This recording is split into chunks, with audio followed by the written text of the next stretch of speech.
आप चला लो, 2 घंटा चलाना है चला लो, पर बाकी का जो समय है उस समय को तो अपनी शिक्षा की ओर अग्रणी होना चाहिए।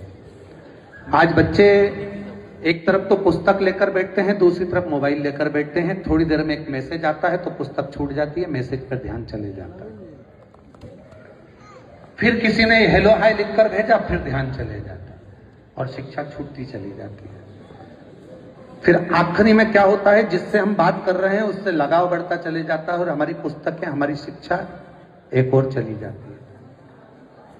फिर मालूम पड़ा जिसके लिए आप बदल गए, मालूम पड़ा वही एक दिन तुमसे बदल गया। फिर मतलब ही क्या हुआ। इसलिए एक लाइफ में, अपने जीवन में जब एजुकेशन का समय होता है, शिक्षा का समय होता है, तो बहुत सारी, जैसे आपने कहा, बहुत सारी बातें सामने आ जाती है।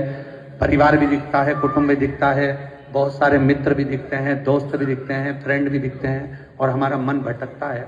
उस समय पर बहुत जरूरी है आपको केंद्रित होना।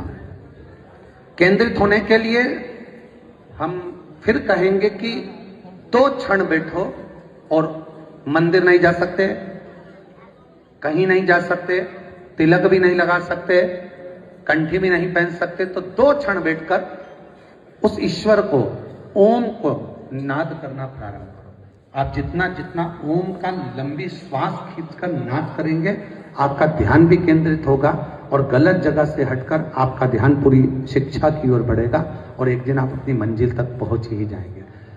आज सबसे ज्यादा बच्चे डिप्रेशन में पड़ते हैं क्योंकि उनका ध्यान, जब तक वो किताब हाथ में रहती है और एग्जाम में पहुंचते हैं और कुछ कर नहीं पाते तो डिप्रेस हो जाते हैं। फिर वो सोचते हैं कि मैं तो मर जाऊं तो अच्छा, प्राण त्याग दूं तो अच्छा। उसको लगता है कि मर जाऊंगा तो एकदम फ्री हो जाऊंगा, पर तो उसको क्या मालूम है कि जिसकी ड्यूटी जितने घंटे की है, 8 घंटे की अगर किसी की ड्यूटी है, अगर वो दिन में नहीं करता है तो उसकी ड्यूटी रात में लगा दी जाती है। उसी तरह व्यक्ति सोचता है कि मर जाऊंगा तो फ्री हो जाऊंगा, बिल्कुल नहीं होता।